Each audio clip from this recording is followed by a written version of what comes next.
Hey everyone, welcome to our YouTube channel. और आज आपका टॉपिक है सर्व शिक्षा अभियान। ये आपकी एक असाइनमेंट है। इसमें आपको लिखने के लिए रिपोर्ट मिली होगी 2-3 टॉपिक पे। तो पहले हम इस पे देखेंगे। तो सर्व शिक्षा अभियान नाम से पता चल रहा है सबको क्या करनी है, शिक्षा देनी है। ऐसा कुछ अभियान चलाया गया है गवर्नमेंट द्वारा। तो ये चलाने की जरूरत ही क्यों पड़ी? ठीक है, तो पहले इंट्रोडक्शन लिखेंगे, कुछ कुछ पॉइंट्स के थ्रू हम समझेंगे। तो सबसे पहले प्रस्तावना, फिर इंट्रोडक्शन में देखते हैं क्या है। तो जैसे कि हम जानते हैं हमारा देश जब आजाद हुआ था 15 अगस्त 1947 में आजाद हुआ था। तो उस टाइम से ही हम लोगों ने शिक्षा पे बहुत जोर डाला था। ठीक है, पर फिर भी हम लोग उस चीज को अचीव नहीं कर पा रहे थे, जिस कारण हमको ये निकालना पड़ा। ठीक है, हमारा संविधान बना तो संविधान के 45 आर्टिकल में आर्टिकल 45 में लिखा गया मुफ्त और अनिवार्य शिक्षा के बारे में। अनिवार्य शिक्षा मतलब फ्री एंड कंपलसरी एजुकेशन के बारे में लिखा गया। पर जो 45 आता है वो किस में आता है? डीपीएसपी में आता है, डायरेक्टिव प्रिंसिपल्स में आता है। तो वो क्या होता है? वो बिल्कुल ऐसा मतलब वो क्या होता है, मतलब उसको हम लोग क्या नहीं कर सकते, जबरदस्ती ऐसे नहीं बोल सकते हैं कि इसको करना है ना। मतलब अगर वो स्टार्ट है भी अगर हमारे किसी स्टेट में तो ठीक है, नहीं भी है तो ठीक है ना। तो वो कोई ऐसा नहीं था कि आप उसमें लॉ बनाओ कि आपको करना ही करना है। तो जो ये आर्टिकल था हमारा, वो इतना काम नहीं कर रहा था। ठीक है, कि हम लोगों का हर एक इंसान शिक्षित हो सके। ठीक है, तो ये हो रहा था। इसके बाद क्या हुआ कि कॉन्फ्रेंस वगैरह, बहुत सारी कॉन्फ्रेंस हुई। तो पहली कॉन्फ्रेंस देखो 1990 में हुई कॉन्फ्रेंस थाईलैंड में। कॉन्फ्रेंस हुई, इसको बोलते हैं एजुकेशन फॉर ऑल। ठीक है, एजुकेशन फॉर ऑल कॉन्फ्रेंस हुई कहाँ? थाईलैंड में कॉन्फ्रेंस हुई एजुकेशन फॉर ऑल, शिक्षा सबके लिए या फिर सबके लिए शिक्षा सबके लिए या फिर सबके लिए शिक्षा। एक कॉन्फ्रेंस हुई 1990 में कहा? थाईलैंड में, जिसमें ये बात रखी गई है कि हमको क्या करना है, हर एक इंसान को शिक्षित करना है अपने अपने देश में। ठीक है, इतना बात हुई।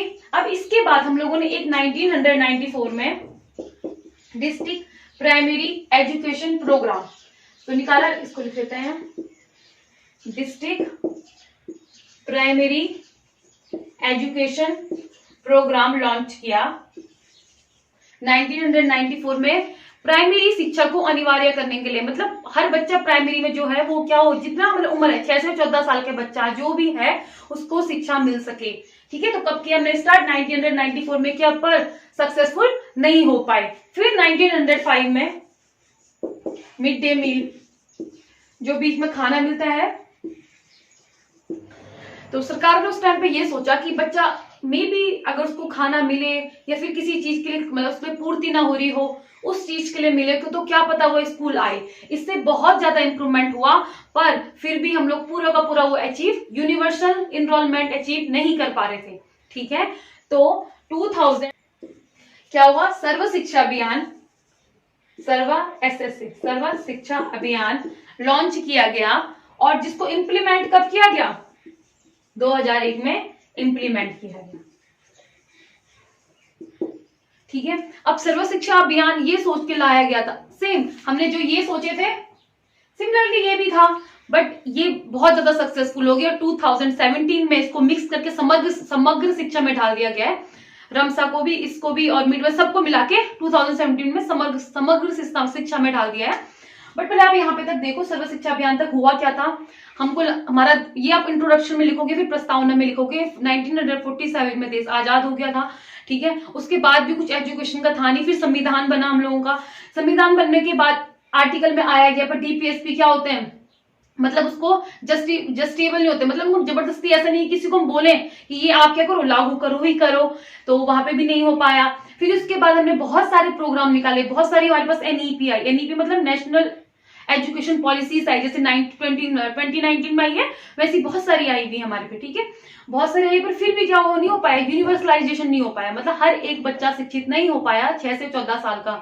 ठीक है, तो उसके बाद क्या हुआ, उसके बाद एक कॉन्फ्रेंस होती है थाईलैंड में, जहाँ पे सारी कंट्रीज पार्टिसिपेट करती है, इंडिया भी उसमें पार्टिसिपेट करती है, जहाँ पे बात होती है कि एजुकेशन फॉर ऑल, सबके लिए शिक्षा के बारे में बात होती है। ठीक है, उसके बाद 1994 में एक district primary education programme launch किया जाता है, जिसमें प्राइमरी शिक्षा के लिए इनहांस करने के लिए बात होती है कि इसको बढ़ावा दिया जाए, वो भी इतना ज्यादा सक्सेसफुल नहीं हो पाता है। फिर एक और प्रोग्राम लॉन्च किया जाता है जिसको हम कहते हैं मिड डे मील प्रोग्राम।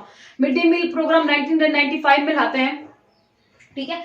उससे भी क्या होता है, काफी अच्छा हो जाता है, ऐसा नहीं कि नहीं होता है, इससे भी ऐसा नहीं कि बिल्कुल नहीं होता है, बट हम लोग 100% नहीं ले पाते हैं किसी भी चीज को, ठीक है।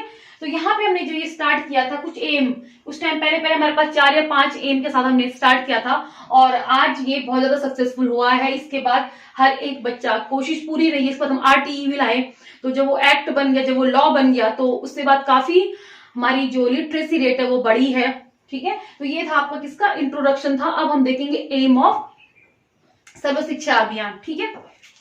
ठीक, फिर हमने किसकी बात करी है, हमने करी है फिर उसके बारे में, उसके एम के बारे में बात, उसके उद्देश्य के बारे में बात, उद्देश्य फिर एम के बारे में। तो पहले इन्होंने कहा कि जो प्राइमरी एजुकेशन है, जो प्राइमरी एजुकेशन है उसको कहां तक, प्राइमरी एजुकेशन को अवेलेबल कराना सबके लिए 2003 तक, 2003 तक प्राइमरी एजुकेशन सबके लिए होनी चाहिए, ठीक है। दूसरा इन्होंने कहा जो 5 साल तक की एजुकेशन, मतलब 5 तक की एजुकेशन है जो, वो अवेलेबल होनी चाहिए 2007 तक, ठीक है। और तीसरा उन्होंने कहा जो 8 तक की एजुकेशन है वो अवेलेबल होनी चाहिए 2010 तक। और चौथा, to enhance the quality of primary education, मतलब प्राइमरी एजुकेशन को enhance the quality of primary education, मतलब प्राइमरी एजुकेशन की क्वालिटी को अच्छा करना, कैसे ना कैसे भी करके क्या करना, इसको बेहतर बनाना, जितना अच्छा हो सके उसको बढ़ाना। इनके जो एम थे, स्पेशली जो फर्स्टली थे, उनके 4 एम थे, ठीक है। तो 4 एम कौन कौन से, तो उन्होंने कहा जो प्राइमरी एजुकेशन है उस प्राइमरी एजुकेशन को सबके लिए कोशिश ये करेंगे हम, अपने एम मतलब एम बनाते ही क्यों हम लोग, कि इसको पूरा कर सके, है ना। जैसे अगर हमारा किसी का भी कोई एम है कि हमको किसी एक LT का एग्जाम या फिर UTET का एग्जाम या फिर CTET का एग्जाम, कुछ भी एम है आपका, उस एम को पूरा करना है, तो हम पहले उस एम को पूरा करना है तो कुछ गोल सेट करते हैं ना। तो वैसे ही उस अपने एम को, किस एम को, अपनी लिटरेसी रेट को 100% करना, उस एक्सेस को मतलब इनरोलमेंट को 100% करना, उसके लिए क्या करना, कुछ काम तो करना पड़ेगा। तो वो 4 काम इन्होंने ऐसे निर्धारित कर दिए कि हम ये काम करेंगे और इस साल तक हमको ये करना है, ठीक है। तो जैसे आप एग्जाम्पल ले सकते हो कि हमारी जब सर्व शिक्षा अभियान जो ये क्या था, इसका क्लीनिंग प्रोग्राम चला गया जो हमारा, तो हमने पहले कहा था 2020 तक, फिर हमको बढ़ाना पड़ा हो। तो वैसे ही क्या करते हैं, हम किसी भी प्रोग्राम को क्या करते हैं, कुछ टाइम दे देते हैं कि इस टाइम पे हमको कंप्लीट करना है। तो इन्होंने कुछ टाइम दे दिया, 2003 तक हमें क्या करना है, जो ये प्रोग्राम है, ये प्राइमरी जो एजुकेशन है वो सबको देनी है, ठीक है। जितना हो सके, जितना ज्यादा हो सके सबको देनी है, ठीक है। उसके बाद 5 साल तक की एजुकेशन, ठीक है। अभी यहाँ पे बात हो रही थी सर्व शिक्षा अभियान, बात हो रही थी 1 से 8 तक के लिए, ठीक है। तो उसके बाद 5 तक की एजुकेशन, है ना, 5 तक की एजुकेशन 2007 तक सबको देनी है, ठीक है। फिर 8 क्लास तक की, 8 साल तक की एजुकेशन, ये साल की बातें चल रही है, ठीक है। 8 साल तक मतलब बच्चा कितने टाइम तक स्कूल रहता है, तो 8 साल तक या फिर 8 क्लास तक की एजुकेशन 2010 तक हमको सबको देनी है, ठीक है। इसके बीच में आप कोई भी प्रोग्राम लॉन्च करा सकते हो, आप कुछ भी करो, पर आप ये जो गोल है इनको अचीव करो, ठीक है। इसी का हम बहुत सारी वो आए हमारे पे आए। अभी इसके बाद हमने क्या किया, इनमें कुछ जो हमारे पास एक स्कीम थी, अभी जो आपने पढ़ा DPEP पढ़ा आपने, तो उसको मिक्स कर देते हैं इस स्कीम में कि हमारी बहुत अच्छी बन सके, एजुकेशन सिस्टम अच्छा हो सके। और जो लास्ट है इनका, जो अभी फर्स्टली थे ये 4 एम, ठीक है, उसके बाद काफी एम आई पड़ी, फर्स्टली जो 4 एम थे वो ये हैं। और जो लास्ट है, enhance the quality of primary education, जो प्राइमरी एजुकेशन है उसकी क्वालिटी को एनहांस करना, एनहांस मतलब बहुत अच्छा करना, ठीक है, जितना हो सके उसकी क्वालिटी को बढ़ाया जाए।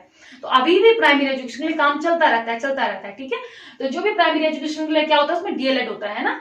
तो जो भी होगा प्राइमरी एजुकेशन के लिए क्या करते हैं हम लोग, जितना अच्छा हो सके वो एम बनाए गए किसमें, सर्व शिक्षा अभियान में, ठीक है। अब हम लोग देखेंगे कि इसका जो फाइनेंस है वो कहां से आता है, ठीक है। फाइनेंस स्ट्रक्चर क्या है इसका, financial provision, financial provision, financial provision मतलब जो आपके पैसे आते हैं, जो निधि आती है वो कहां से आती है, ठीक है। फाइनेंशियल प्रोविजन फॉर सर्व शिक्षा अभियान। तो जो आपको कुछ 5 ईयर प्लान चले हैं, 5 ईयर प्लान, उसके हिसाब से कुछ बांटा है इन्होंने। तो सबसे पहला जो 1997 से 5 ईयर प्लान था, जो 1997 से 202 में इन्होंने ये बात बोली कि जो ये स्कीम होगी वो ज्वाइंट होगी, ज्वाइंट स्कीम मतलब होती है कुछ राज्य सरकार देगी, कुछ कौन देगी, सेंट्रल गवर्नमेंट देगी। तो यहाँ पे हम लिख रहे हैं सेंट्रल और यहाँ पे लिख रहे हैं स्टेट गवर्नमेंट। ठीक है, तो पहले ये था कि 85% कौन देगा, रेशियो के हिसाब से 85% देगी सेंट्रल गवर्नमेंट और बाकी 15% देगा कौन, स्टेट गवर्नमेंट। ठीक है, अब आया उसके बाद 10th ईयर 5 ईयर प्लान। उसमें बात ये कही गई कि जो सेंट्रल गवर्नमेंट देगी वो देगी 75% और जो इसकी स्टेट गवर्नमेंट देगी वो देगी 25%। ठीक है, और एट लास्टली क्या हुआ कि जब 11th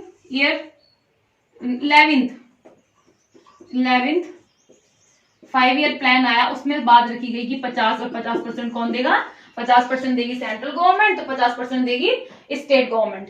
ठीक है, अब हुआ यूं कि ये तो था किसके, जो हमारी नॉर्मल स्टेट्स होते हैं, तो जो नॉर्मल स्टेट्स है उनमें तो ये होगा, और जो यूनियन टेरिटरी है, तो यहाँ पे पेपर में क्वेश्चन आता है अगर आप यूटेट वगैरह का पेपर दोगे, तो जो यूनियन टेरिटरीज हैं उसमें पूरे का पूरा खर्चा कौन उठाता है, गवर्नमेंट उठाती है, सेंट्रल गवर्नमेंट। 100% कौन देगा वहां पे, सेंट्रल गवर्नमेंट देगी।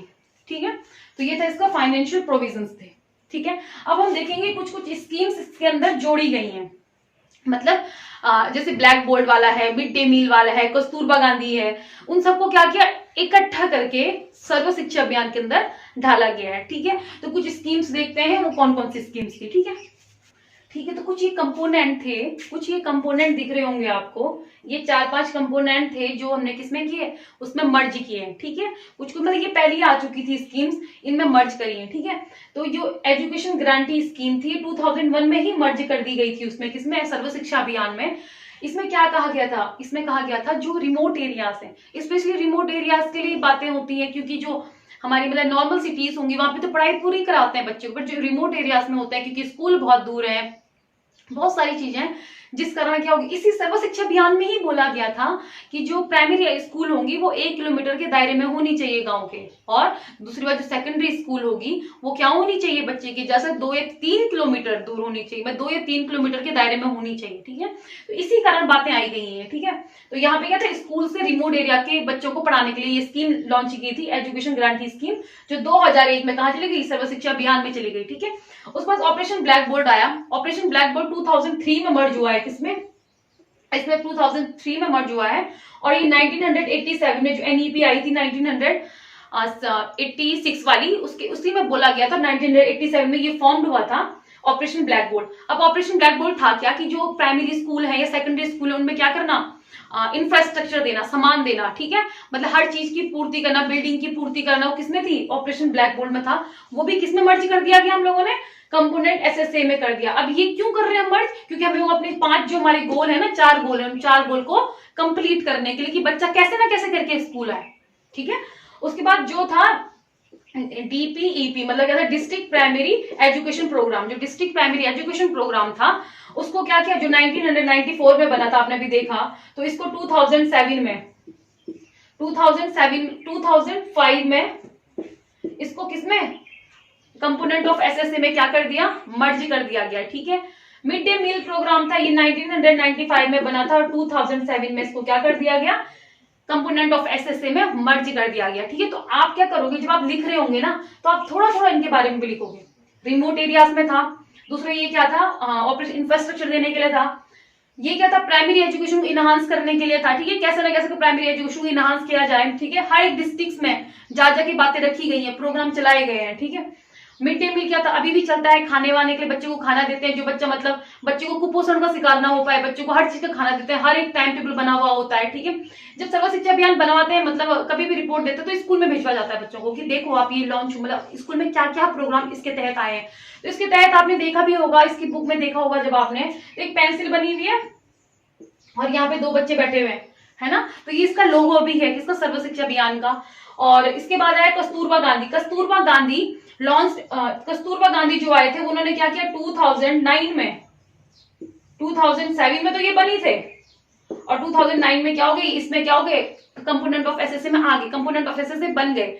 बट ये देखो कस्तूरबा गांधी था, कस्तूरबा गांधी एक क्या इन्होंने रेजिडेंशियल मतलब हॉस्टल टाइप के क्या बनाए, स्कूल बनाए गर्ल्स के लिए स्पेशली। ठीक है, क्योंकि क्या होता है गर्ल्स नहीं जा पाती है, बहुत से रीजंस हो जाते हैं, उसके लिए उन्होंने क्या किया, एक हॉस्टल टाइप का कस्तूरबा गांधी स्कूल बनाए गए हैं। तो जो किसमें 2009 में, 2007 में ये बना था और 2009 में क्या हो गया, इसमें मर्ज हो जाता है। ठीक है, अब जो स्टेप्स थे वो क्या क्या लिए गए, ठीक है, स्टेप्स किस चीज के लिए, एनहांस करने के लिए क्वालिटी एजुकेशन के क्या क्या लिए गए हैं, ठीक है। तो कुछ 4-5 स्टेप्स हैं और इस स्टेप्स के अंदर भी स्टेप्स हैं, एक ही स्टेप्स के अंदर बहुत सारे स्टेप्स हैं।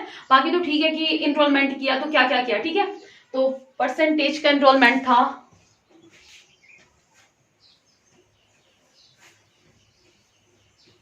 तो पहला क्या था,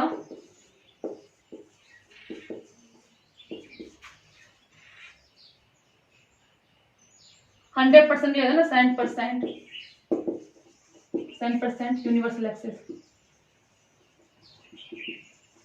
इसका मतलब क्या था कि हमको 100% यूनिवर्सल जितना भी है उसको क्या करना है, हर बच्चे को लेना है और उनको क्या करना है, अपनी प्राइमरी एजुकेशन देनी है। तो इसमें ज्यादातर बात क्या हो गई है, 2-3 पॉइंट है स्पेशली। तो पहला पॉइंट था जो रिमोट एरियाज की गर्ल्स हैं, ठीक है, माइनॉरिटीज के लिए बात हुई गई है, गर्ल्स के लिए बात हुई गई है, ठीक है, डिसेबल बच्चों के लिए बात हुई गई है, गर्ल्स SC और ST की लड़कियों के लिए बात हुई गई है, डिसेबल बच्चों के लिए बात की गई है, वो भी ST SC के लिए बात की गई है, ठीक है। और जो चौथे इन्होंने कहा था इंफ्रास्ट्रक्चर किसके लिए, 1 किलोमीटर और 3 किलोमीटर ना, 1 किलोमीटर में प्राइमरी और 3 किलोमीटर के अंतर्गत सेकेंडरी एजुकेशन। तो देखो इन्होंने क्या कहा, जो माइनॉरिटीज के बच्चे आते हैं, ठीक है, जो माइनॉरिटीज के बच्चे आते हैं उन पे ज्यादा फोकस करना है हम लोगों को कि वो क्या कर सके, अपनी एजुकेशन ले सके, ठीक है। उसके बाद इन्होंने क्या कहा, गर्ल्स जो रिमोट एरियाज की गर्ल्स है, स्पेशली जो ST SC में गर्ल्स आती हैं, जो हमारे शेड्यूल्ड ट्राइब्स में गर्ल्स आती हैं, उन सबको क्या करना, एजुकेशन प्रोवाइड करना, ठीक है। उसके बाद क्या आया, उसके बाद आया, अच्छा ठीक है, जो डिसेबल बच्चे हैं, डिसेबल जो बच्चे हैं उनके लिए, अपनी राइटिंग समझ नहीं आ रही है, उस जो डिसेबल बच्चे हैं और स्पेशली जो ST SC में आते हैं उन बच्चों को क्या करना है, एजुकेशन प्रोवाइड करवाना है, ठीक है। मतलब उनके पेरेंट्स को स्पेशली बताना है कि एजुकेशन सिस्टम, जो एजुकेशन है वो बहुत अच्छी है, ठीक है। मतलब सब कुछ भी करो, मतलब श्याम दाम दंड भेद कुछ भी कर दो, पर हम लोगों को क्या करना है, एजुकेशन फॉर ऑल निभाना ही निभाना है। एट लास्ट हम लोग RTE ला गए थे, जिस कारण आज के दिन हमको देखता है कि हर एक बच्चा स्कूल जाता है कहीं, मतलब अभी भी बोलूंगी मैं 90% ही बोलूंगी कि जाते हैं, हर बच्चा स्कूल जाता है। बहुत रीजन है, डिसेबल बच्चे को तो मतलब पेरेंट्स बोलता है ये कुछ नहीं कर सकता है, जैसे बाहर है तो अच्छी बात है कि इंसान समझ जा रहा है कि बाहर बच्चा है, उसको करना है कुछ ना कुछ करके, इसको इंडिपेंडेंट होना है, डिपेंडेंट नहीं होना है। हर एक बच्चे को हमको ये काम करना है एज अ टीचर कि हर एक बच्चे को इंडिपेंडेंट बनाना है कि वो अपना काम खुद कर सके, ठीक है। अब आया इंफ्रास्ट्रक्चर जैसे आपको देखा था ऑपरेशन ब्लैक बोर्ड था, इसलिए इसके अंदर क्या करिए, मर्ज कर दिया गया। अब इंफ्रास्ट्रक्चर भी अच्छा बनाना है और साथ साथ में जो स्कूल्स होंगी, जो प्राइमरी स्कूल होंगी वो क्या होगा, 1 किलोमीटर के दायरे में होंगी, और जो मेरी सेकेंडरी स्कूल होंगी वो 3 किलोमीटर के दायरे में होंगी, ठीक है। वो इसी वाले इसमें कहा गया है। और दूसरा 30:1 का, अगर कहीं किसी स्कूल में 30 बच्चे हैं तो वहां पे एक टीचर होगा, उन 30 बच्चों के ऊपर एक टीचर होगा, ठीक है। अब देखेंगे, एक तो ये था,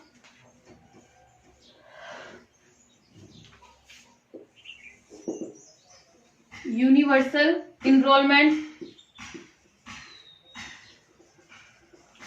ठीक है, तीसरा था यूनिवर्सल इनरोलमेंट, और इसके बाद यूनिवर्सल अचीवमेंट, अचीव करना है हमको 1 से 8 तक, अभी समझेंगे इसको, ठीक है। और चौथा था हमारे पास, चौथा था जो हमारे पास वो था क्वालिटेटिव एजुकेशन, ठीक है। तो ये कुछ 4 क्या थे, इनके स्टेप इनिशिएट किए थे, स्टेप इनिशिएटिंग बाई SSA, ठीक है। SSA ने 4 स्टेप इनिशिएट किए थे। अगर आपको ज्यादा बढ़ा के लिखना है, मतलब अगर ये तो मतलब जैसे आप लिखोगे तो 7-8 पन्ने तो हो ही जाएंगे, बट अगर उसको ज्यादा बढ़ा के लिखना है तो आप इसके अंदर सारे पॉइंट्स लिख सकते हो, अपनी तरफ से भी लिख सकते हो, और जो आपने अगर SSA जो मैंने मतलब बोला भी उसके लिए कुछ पॉइंट्स बना के आप लिख सकते हो, ठीक है। अब आया यूनिवर्सल इन्वॉल्वमेंट। तो देखो मतलब ये काम ही किस चीज के लिए था, मतलब 100% इन्वॉल्वमेंट, हाँ ये यूनिवर्सल इन्वॉल्वमेंट 100%, हर एक बच्चे को शिक्षा देना, ठीक है। तो हर एक बच्चे को शिक्षा देने के लिए इनका एक और किया इन्होंने मिड डे मील प्रोग्राम भी देखा, हमने इनके ढाल दिया था इसके अंदर। तो क्यों ढाला कि हर एक बच्चा खाने के चक्कर से तो स्कूल आए, है ना, दूसरा फ्री में चीजें मिल रही है उसके चक्कर से तो स्कूल आए, कि क्योंकि भूख सबसे बड़ी चीज होती है किसी भी इंसान की, है ना।